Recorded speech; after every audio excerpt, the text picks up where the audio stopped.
Bismillahirrahmanirrahim. Assalamualaikum warahmatullahi wabarakatuh.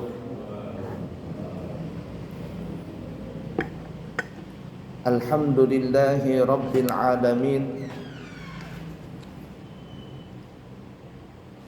Allahumma fasalli wa sallim ala sayyidina wa nabiyyina wa maulana Muhammadin wa ala alihi wa ashabihi wa azwajihi wa dzurriyyatihi wa man tabi'ahum bi ihsanin ila yaumiddin, amma ba'du.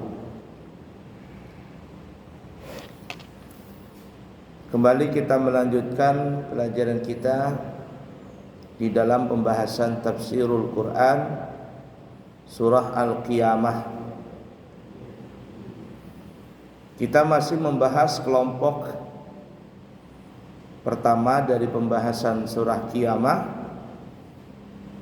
yaitu pembahasan tentang kedahsyatan hari kiamat, yang mana ayat-ayatnya itu disebutkan dari ayat 1 sampai ayat 15. Kita baru membahas pada pertemuan yang lalu 2 ayat pertama dari surah Al-Qiyamah ini. Kalau kita bisa ulangin sedikit. Ayat pertama, Allah Subhanahu wa taala berfirman, A'udzu billahi minasyaitonir rajim. Bismillahirrahmanirrahim. La uqsimu biyaumil qiyamah. Aku bersumpah dengan hari kiamat. Wala uqsimu bin nafsil lawwamah. Dan aku juga bersumpah demi jiwa yang selalu menyesali dirinya sendiri.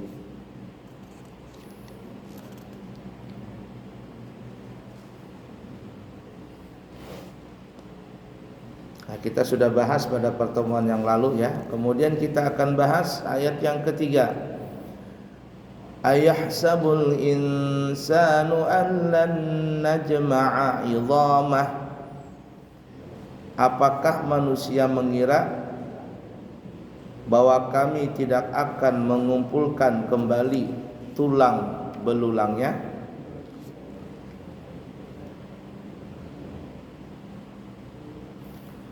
Apakah manusia itu mengira bahwa tulangnya yang telah hancur di dalam kubur setelah berserakan di tempat yang terpisah-pisah tidak dapat dikumpulkan Allah kembali? Ayat yang diungkapkan dengan nada pertanyaan seperti ini mengandung makna agar manusia memikirkan persoalan mati, adanya hari kebangkitan itu secara serius.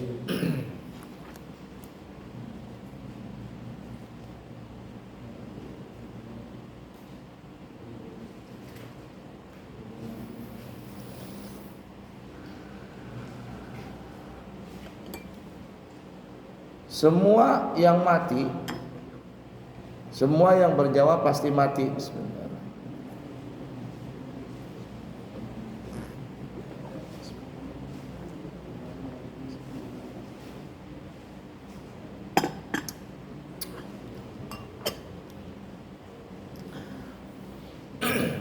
Dan kita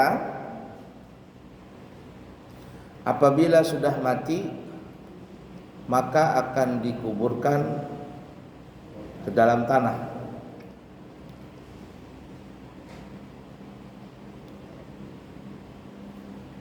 Walaupun mungkin ada orang yang mati di dunia ini tapi tidak dikubur, tetap saja kembalinya ke tanah juga. Ya mungkin seperti ada dari agama lain ya, yang mereka itu kalau mati dibakar Seperti agama Hindu ya, Hindu di India itu kan dibakar, di Bali juga dibakar. Toh tetap juga nanti abunya akan kembali ke bumi juga, yakni ke tanah lagi.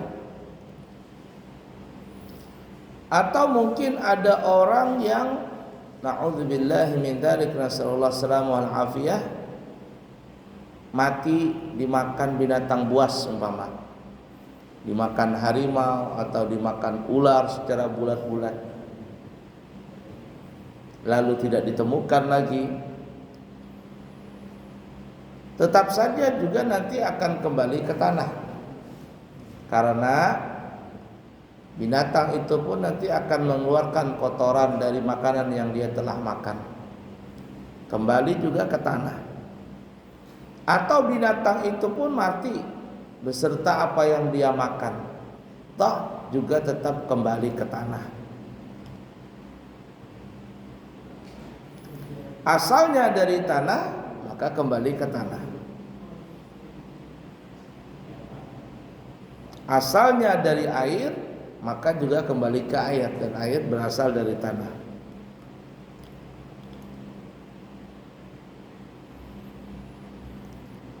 Pada umumnya apabila seseorang itu sudah dikubur ke dalam tanah, maka jasadnya orang itu akan hancur dan melebur di dalam tanah itu.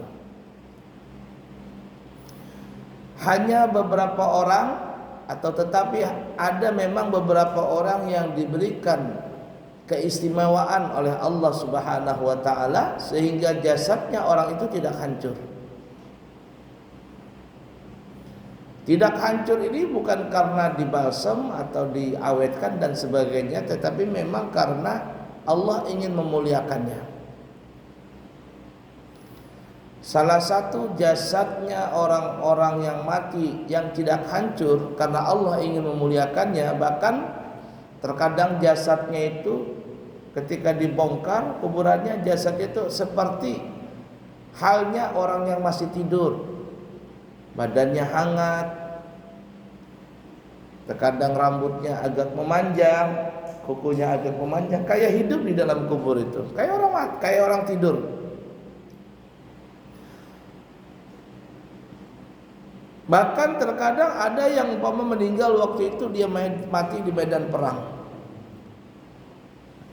luka, kemudian dikubur. Terkadang lukanya itu masih mengeluarkan darah segar. Ada orang-orang yang seperti itu.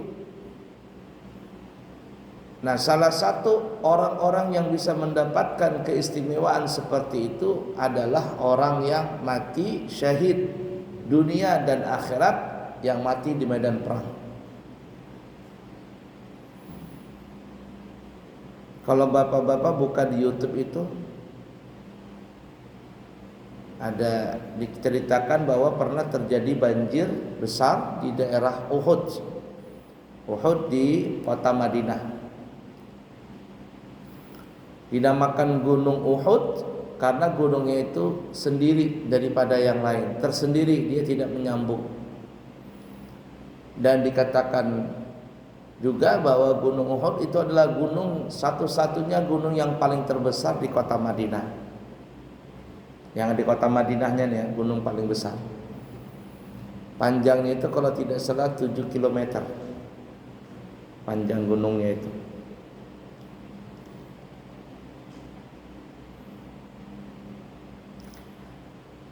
Di dekat Uhud tersebut ada namanya Jabal Rumuh, bukit memanah. Bukit pemanah itu adalah waktu perang Uhud, para sahabat yang ditugaskan oleh Nabi kita Muhammad SAW, kurang lebih ada beberapa orang, belasan orang, ditugaskan oleh Nabi untuk menjaga pos bukit itu. Jadi ketika terjadi peperangan, para sahabat yang di atas bukit itu tinggal menembakin musuh-musuh yang ingin menyerang kaum muslimin. Kalau bapak-bapak para jamaah yang berangkat ke Uhud sana, Nanti bisa ngelihat itu beberapa orang menaikin, ya ketika kita sampai di sana itu kita melihat ada beberapa orang menaikin bukit yang tidak terlalu tinggi. Ya anggaplah kayak setinggi masjid kita ini saja. Kalau dari tanah itu disebut namanya Jabal Rumuh, saksi bisu, tempat para pemanah Nabi menjaga pos tersebut ketika terjadi peperangan Uhud. Tetapi di dalam peperangan Uhud itu Nabi dan para sahabat mengalami kekalahan. Nabi berpesan kepada pemanah yang ada di bukit Rumuh itu, kata Nabi, kalian tidak boleh turun dari bukit ini, apapun kejadiannya di bawah tidak boleh turun. Mau menang mau kalah jangan turun dari bukit ini sampai ada perintah yang berikutnya. Terjadilah peperangan antara orang-orang Quraisy dengan Rasulullah dan sahabatnya. Pada saat itu kaum muslimin sudah menang. Sudah menang. Nah, pemanah ini yang diperintahkan oleh Nabi jangan turun, bagaimanapun keadaannya jangan turun. Nah, mereka sebagian ada yang menyangka bahwa perang ini sudah usai. Perang sudah usai karena kaum muslimin sudah menang, kaum Quraisy sudah banyak yang kalah, bahkan ada yang lari. Menyangka para sahabat yang ada di Jabal Rumuh ini menang, mereka turun. Padahal di situ adalah pos yang paling vital untuk menang dan kalahnya kaum muslimin. Turunlah mereka. Jadi pada saat itu Khalid bin Walid yang masih dalam keadaan bukan beragama Islam, belum masuk Islam waktu itu, melihat pos tadi itu ditinggalkan oleh kaum muslimin, maka Khalid bin Walid ini dikatakan membawa pasukan berkuda untuk memutar pasukannya, memutar Gunung Uhud.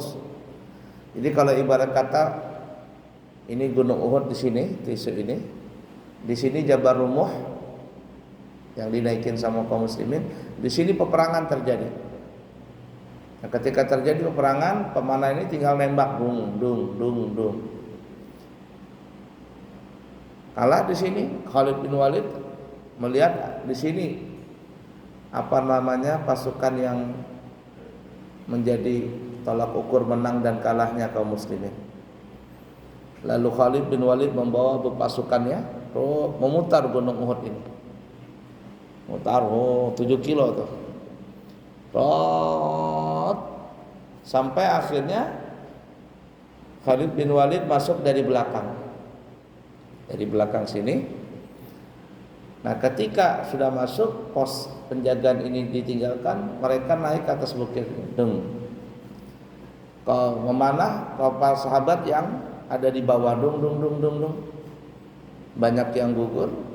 Kemudian kaum Quraisy yang tadi sudah pada lari, ngelihat kaum muslimin banyak yang gugur, mereka pun kembali masuk ke medan peperangan. Jadi kaum muslimin di tengah-tengah, orang Quraisy sebagian di sini, orang Quraisy di sini, akhirnya dibantailah para sahabat tadi. Nah, begitu modelnya, kurang lebih seperti itu. Nah, terjadi kekalahan, banyak sahabat yang meninggal, kurang lebih ada 70 syuhada, sahabat yang meninggal. Dan Rasulullah SAW pun juga mundur dari pasukan perang tadi, naik ke bukit Uhud. Nah, kalau kita di ujung itu ada kayak lubang begitu besar. Disitulah Nabi dan para sahabatnya berlindung sementara dari kaum orang Quraisy. Nah, banyak meninggal di situ. Dan ketika para sahabat itu mati di medan perang, kaum Quraisy ini kan dendamnya luar biasa. Karena sebelum itu kan kalah mereka di dalam peperangan Badar. Ya, peperangan Badar kalah. Akhirnya mereka pun mencincang jasad kaum muslimin, para sahabat yang meninggal itu, cincang-cincang. Sampai tidak terbentuk lagi badan yang utuh. Termasuk salah satu yang dicincang badannya adalah Sayyidina Hamzah. Dicincang oleh Quraisy. Yang membunuh Hamzah ini, Sayyidina Hamzah adalah Wahsy. Dibelah dadanya Sayyidina Hamzah, kemudian diambil hatinya, diserahkan kepada Hindun yang ada di kota Mekah. Dicincang. Nah, kemudian setelah selesai perang, kaum Quraisy kembali kepada pasukannya dan kembali kota Mekah dengan membawa kemenangan. Rasulullah dan sahabat yang lain menguburkan sahabat-sahabat yang meninggal waktu itu di satu tempat yang disebut Maqbarah Ahlu Uhud, tempat pekuburan syuhada ahli Uhud. Yang pernah pergi ke Madinah pasti tahu itu. Di tengah-tengah kuburan, di tengah-tengah lokasi itu ada sedikit setinggi bata lah gitu. Mungkin ada 2 meter persegi atau berapa begitu, di tengah-tengah itu. Disitulah kuburan Sayyidina Hamzah. Kuburan di Mekah Madinah kan di Ma'la atau di Baqi yang termasuk di Uhud itu kan tidak seperti kita pakai nisan-nisan. Di sana enggak ada, rata begitu saja. Cuman paling-paling ada tanda batu di atasnya. Bahkan kalau seandainya kuburan itu bongkar pasang, maksudnya satu kuburan itu bisa dipakai untuk berkali-kali jenazah. Itu hampir rata-rata tidak pakai batu nisan, sudah rata gitu aja. Cuman ada tandanya gitu lah, yang tukang kubur tahu ini tandanya. Kalau di Mekah, di Madinah itu kan seperti di Baqi, seperti di Ma'la, itu per 4 tahun sekali. Kalau tidak salah saya dengar tuh per 4 tahun sekali jasad orang itu hancur. Lalu jasadnya yang lama itu sudah, tanah yang lama itu tidak ada lagi jasadnya, kemudian diganti dengan jasad yang baru alias jenazah yang baru. Itu per 4 tahun kalau tidak salah saya dengar di Mekah dan Madinah. Nah, kita kembali peperangan Uhud tadi. Beberapa tahun yang lalu itu pernah terjadi banjir besar di kota Madinah, termasuk di Uhud itu, terutama di Uhud itu. Masuklah air banjir itu di Maqbarah Uhud. Saking derasnya air hujan tadi, banjir tadi, lalu membongkar salah satu orang yang mati di Uhud itu. Kalau Bapak bisa lihat di YouTube itu ada tuh. Entah para sahabat mengatakan tuh benar tidaknya wallahu alam, itu kuburnya sahabat yang terbongkar. Namanya wallahu alam. Tidak bisa dipastikan secara yakin. Cuman di situ dikatakan bahwa itu adalah salah satu sahabat yang mati di medan perang di waktu Uhud itu. Jasadnya masih utuh. Kemudian dikuburkan lagi, sampai sekarang dibikin pagar keliling. Nah, jadi seperti itu tuh. Nah, salah satu jasadnya seseorang yang meninggal yang tidak hancur, tidak dimakan oleh tanah adalah orang yang mati di medan perang. Perangnya perang syahid dunia akhirat. Bahkan terkadang darah itu masih segar keluar dari tubuhnya. Tidak serem. Makanya orang yang meninggal di medan perang itu kan sebenarnya tidak boleh dimandikan. Biarkan saja jasadnya itu berdarah, dikubur dengan pakaian-pakaian yang berdarah tadi. Pakaian yang berdarah silakan dikubur seperti itu. tanpa dimandikan, tanpa disolatkan. Kenapa? Karena kalau seandainya dimandikan, darahnya itu akan hilang. Padahal disebutkan dalam riwayat hadis, orang yang mati di medan perang, syahid dunia dan akhirat, ketika nanti bangkit dari alam kubur pada saat hari kebangkitan setelah kiamat, mereka adalah orang-orang yang paling bangga ketika menghadap di hadapan Allah. Mereka bangga membawa luka-luka, darah-darah yang keluar dari tubuh mereka itu.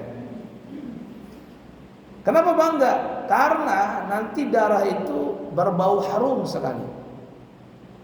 Kalau di dunia ya bau darah, tapi ketika nanti bangkit dari kuburnya di padang mahsyar, mereka menunggu giliran untuk disidang, itu darah mereka tuh bau harum luar biasa. Harum yang sangat semerbak sekali.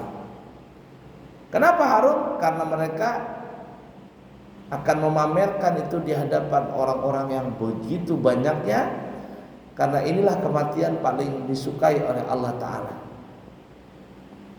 Itu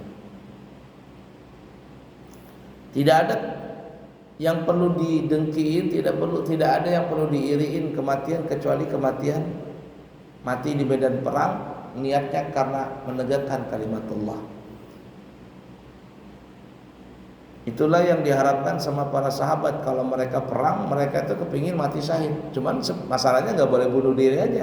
Kalau seandainya boleh gitu, sengaja mati gitu di medan perang, wah, ya kepingin, tapi tidak boleh. Siapa yang mati di medan perang, itulah dia, keberuntungan buat dia. Jadi kaum muslimin itu kalau seandainya terjadi peperangan, tidak ada istilah kalah, tidak ada istilah kata-kata kalah, itu nggak ada. Ketika dia hidup di medan perang, dia menang. Ketika dia mati pun juga menang, karena dia mendapatkan surga di akhirat nanti. Nah, kita kembali, salah satu jasad yang utuh itu adalah orang yang mati di medan perang. Perang karena menegakkan kalimatullah, syahid dunia akhirat. Yang kedua, orang yang jasadnya tidak hancur itu adalah para penghafal Al-Quran, yang mereka itu mengamalkan isi kandungan Al-Quran. Penghafal Al-Quran yang mengamalkan isi kandungan Al-Quran. Yang ketiga adalah para ulama ul-amilin. Mungkin mereka tidak hafal Al-Quran, tapi mereka mengamalkan Al-Quran, mengamalkan ilmu agama, menyebarkan syiar-syiar agama Islam. Para pendakwah, para guru-guru, para alim ulama, ini adalah termasuk jasad yang tidak hancur. Begitu juga ada yang mengatakan imamul adil, pemimpin yang adil, tajirul amin, pedagang yang jujur, tidak pernah menipu orang, mar'atus salihah, perempuan-perempuan, seorang istri yang sangat berbakti dengan suaminya. Semua itu hampir rata-rata jasad mereka tidak hancur. Berapa banyak yang jasadnya tidak hancur? Sayyid Abuya Muhammad Alwi Al-Maliki, 2004 atau 2003 beliau meninggal dunia. Dikuburlah jasad beliau di kota Makkah. Sayyid Alwi Al-Maliki, Muhammad Alwi Al-Maliki. Orang-orang Wahabi itu sangat benci dengan Abu Sayyid Muhammad Alwi Al-Maliki, karena beliau adalah orang yang sangat gigih mempertahankan ahli sunnah wal jamaah, sehingga orang-orang yang berpaham Wahabi sangat benci kepada Sayyid Muhammad Alwi Al-Maliki. Tapi ketika beliau dikuburkan, menuju ke Ma'la itu ribuan orang yang melayat membawa jenazah beliau sampai masuk ke liang kubur di Ma'la dekat Siti Khadijah radhiyallahu taala anha. Membludak sekali manusia, ulama-ulama dari beberapa dunia, dari berbagai dunia datang. Orang-orang Wahabi aja yang bergembira. Nah setelah 4 tahun maka kepingin dibongkar kuburan Sayyid Muhammad Ali Al-Maliki ini karena mau dimasukin jasad yang baru. Tapi apa yang terjadi?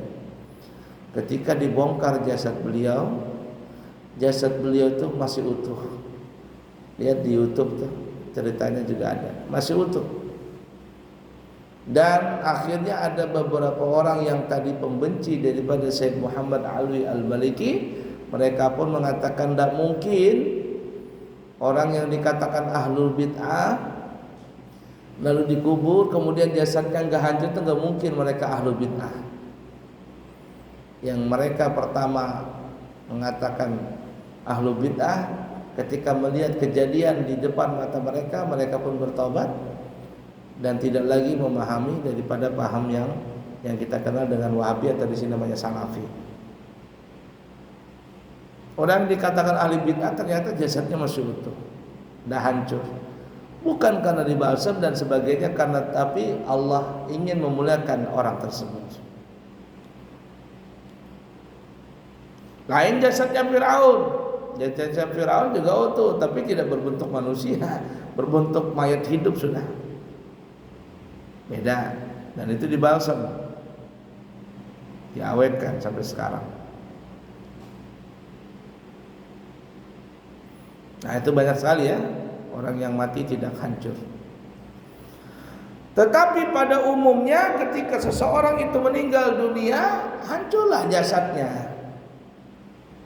Jasadnya hancur, dagingnya dimakan ulat, tulangnya dimakan tanah, rohnya dipegang oleh malaikat.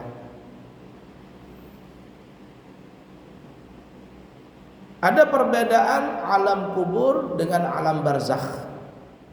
Alam kubur dengan alam barzakh. Sebagian ulama mengatakan, ada ulama mengatakan maksudnya alam kubur itu adalah tempatnya jasad. Alam barzakh tempatnya roh. Dan barzakh ini terbagi dua. Ada illiyin, ada sijjin. Barzakh ini terbagi dua. Ada illiyin, ada sijjin. Illiyin adalah untuk tempatnya rohnya para orang-orang yang saleh.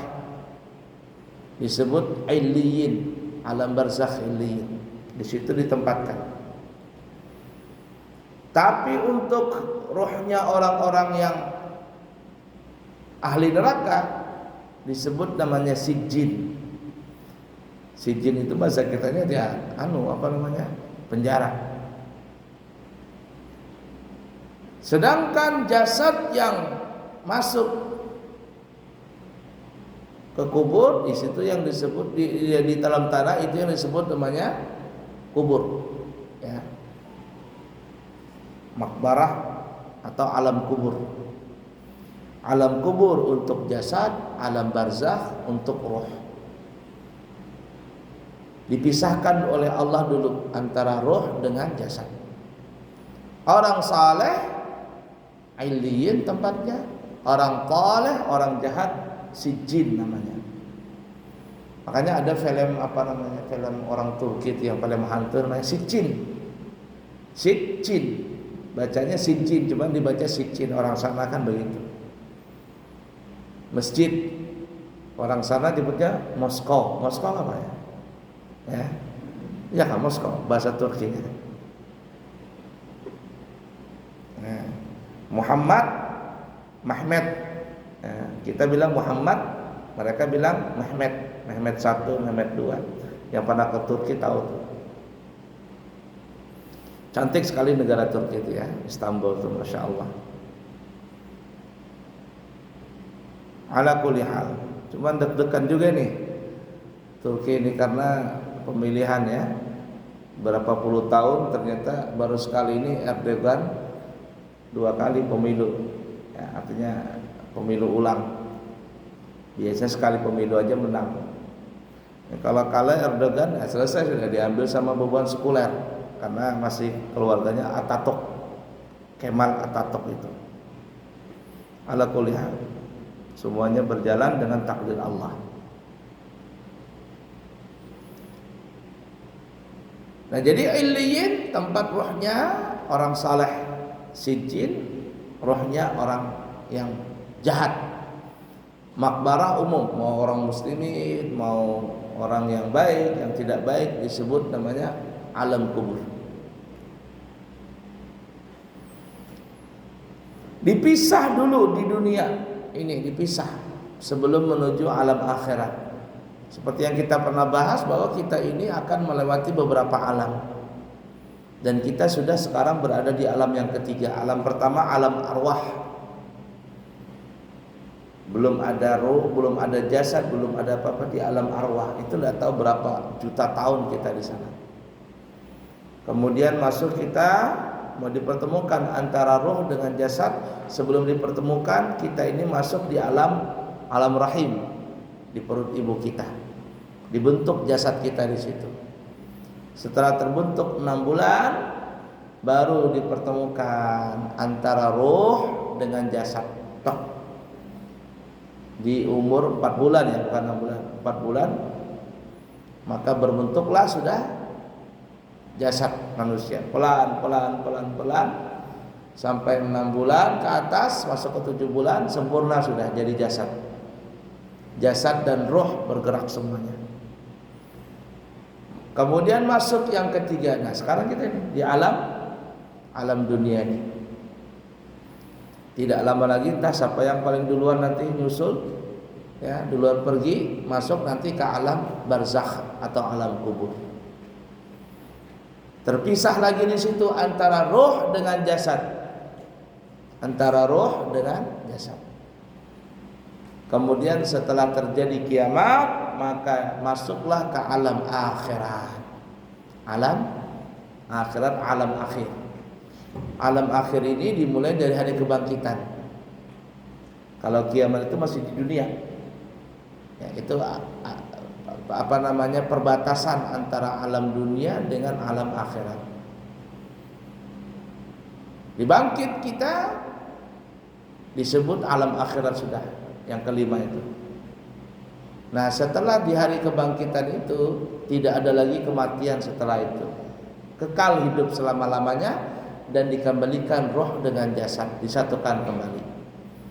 Hari kebangkitan, kemudian masuk hari penghalauan, dihalau kita. Masuk hari perkumpulan di padang mahsyar. Kemudian ada yaumul hisab, ada perhitungan amal. Ada mizan, ada penimbangan amal, ada apalagi namanya syafaat, pemberian syafaat, pembagian rapor, apalagi siratul mustaqim, minum telaga al-kautsar, siratul mustaqim, sampai akhirnya nanti ujung dari segala ujung perjalanan kita, apa itu, surga atau neraka. Mudah-mudahan kita semuanya masuk surganya Allah Ta'ala, amin ya rabbal alamin.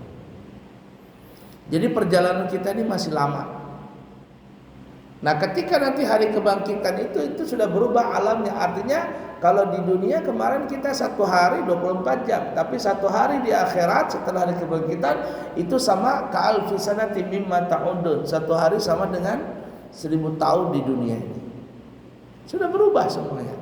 Kenapa berubah? Karena setelah itu nggak ada lagi kematian, nggak ada mati, nggak ada tua, nggak ada, pokoknya ya sudah. Kekal selama-lamanya. Yang surga kekal, neraka kekal. Jadi kalau seandainya di dunia enggak kekal, ngapain kita beribut-ributan di dunia? Santai saja. Yang kaya mati, yang miskin mati, semuanya mati. La ilaha illallah. Nah, ketika yang kita tadi kita katakan alam kubur tadi, itu kan terpisah tuh antara roh dengan jasad. Entah berapa lama kita di alam kubur nanti. Roh kita di alam illiyin itu tidak tahu berapa lama, alam barzakh.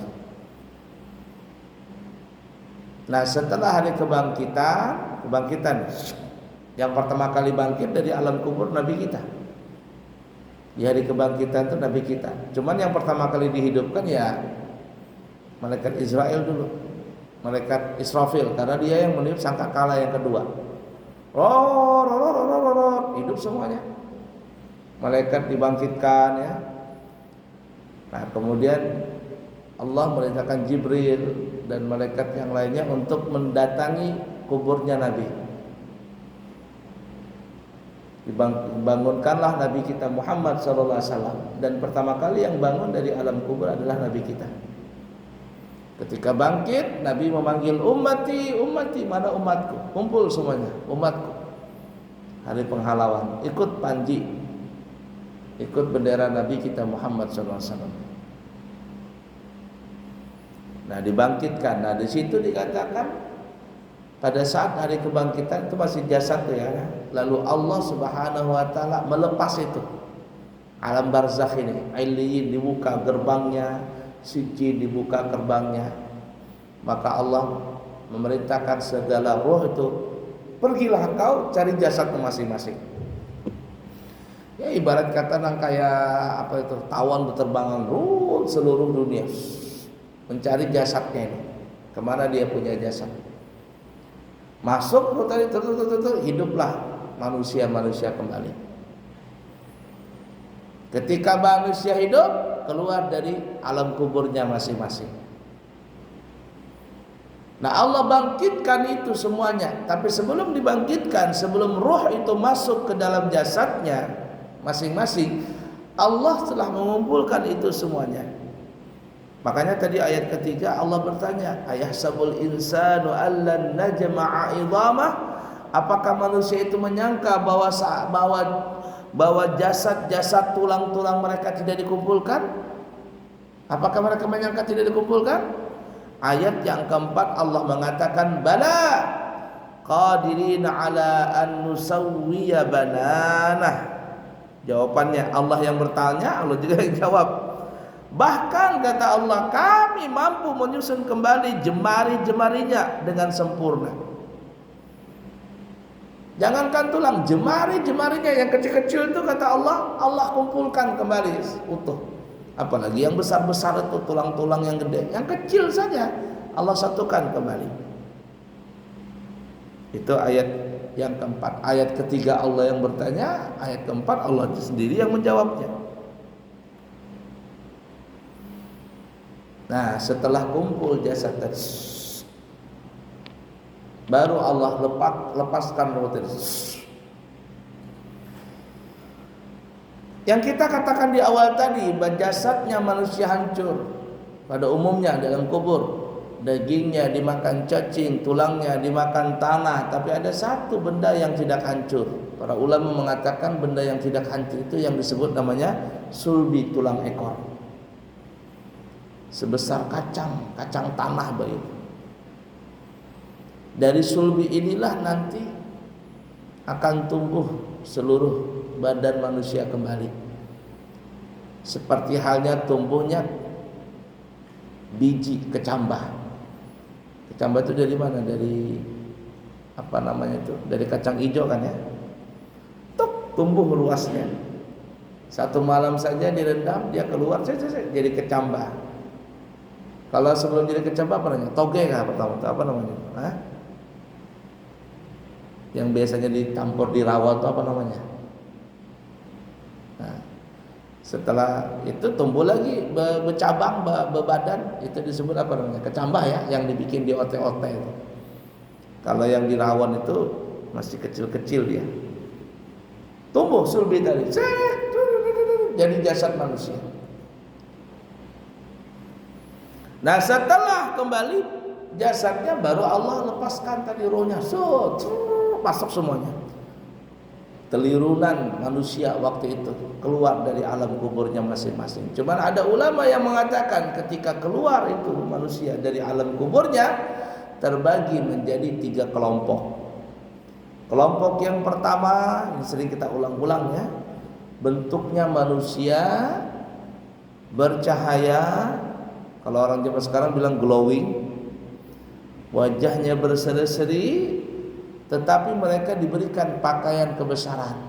Jadi ketika bangkit bukan telanjang, dikasih pakaian mahkota, pakaian kerajaan, ibarat kata ya, yang Allah datangkan dari surga. Keluar mereka.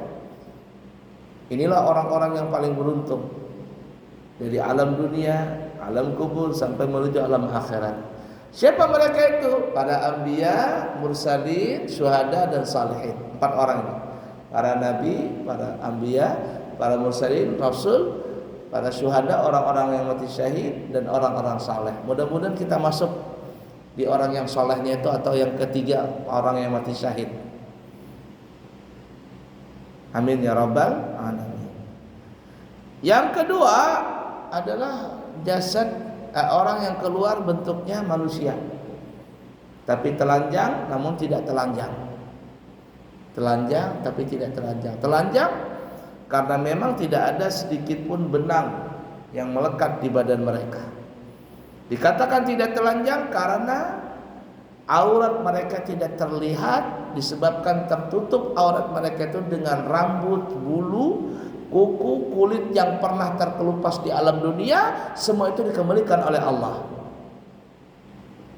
Jadi berapa kali kita dari seumur kita ini, dari kecil sampai sekarang, bahkan nanti mungkin kita mati entah berapa puluh tahun lagi atau berapa tahun lagi kita mati, berapa kali kita potong rambut, bulu dan sebagainya, itu semuanya kembali. Bulu ari-ari itu kalau seandainya seumur hidup gak pernah dipotong sampai sekarang, kira-kira berapa panjangnya bulu ari-ari itu? Sehingga tidak ada yang bisa melihat auratnya, baik dirinya atau orang lain. Itu yang dikatakan telanjang tapi tidak telanjang. Kenapa? Karena memang tidak ada benang sekali sedikit pun terkait di badannya, tetapi tidak telanjang karena auratnya tertutup dengan bulu, kulit, kuku yang pernah terkelupas di dunia, itu dikembalikan kembali. Orang yang ketiga ini, kelompok yang kedua ini maksudnya itu baina wa baina, bisa jadi masuk surga, bisa jadi masuk neraka. Tergantung syafaat dari Nabi kita Muhammad sallallahu alaihi wasallam. Kelompok yang ketiga, nah ini yang naudzubillah min dzalik, yaitu orang yang keluar dari kuburnya berbentuk binatang. Kenapa berbentuk binatang? Karena waktu di dunia sifatnya kayak binatang. Jasadnya manusia, sifatnya binatang. Akhirnya sekalian aja Allah rubah jasadnya jadi binatang. Ada yang keluar jadi ular, ada yang jadi buaya, jadi anjing, jadi babi, jadi monyet, jadi apa lagi keluaran jadi babi, keluar dari alam kuburnya. Kenapa? Karena waktu hidup di dunia sifatnya itu kayak binatang. Sifatnya kayak binatang. Na'udzubillahi min dzalik. Nah, kemudian satu ayat lagi ya. Bal yuridul insanu liyafjura amamah. Tetapi manusia hendak berbuat maksiat terus menerus. Padahal sudah Allah tanyakan, apakah manusia itu menyangka bahwa tulang-tulang tidak dikumpulkan kembali oleh Allah di hari kiamat? Bala qadirina ala an nusawwiya badana. Bahkan tetapinya kata Allah, tulang-tulang mereka dikumpulkan, bahkan bukan hanya tulang. Artinya jemari-jemari yang kecil itu aja dikumpulkan sama Allah, apalagi tulang yang besar-besar.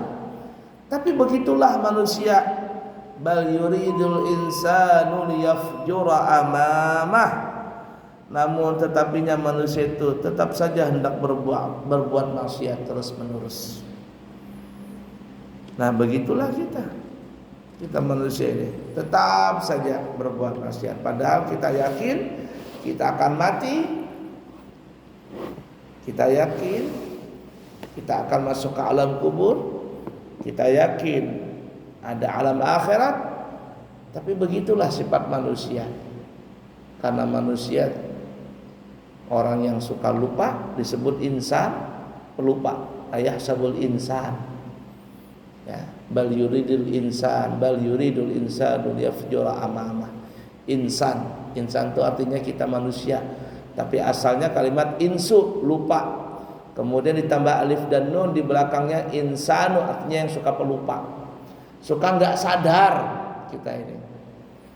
Tahu kita akan mati, sadar kita akan masuk alam kubur, sadar kita akan bangkit dari alam kubur, sadar kita akan nanti ada hari akhirat. Tapi tadi insan, lupa kita sebenarnya.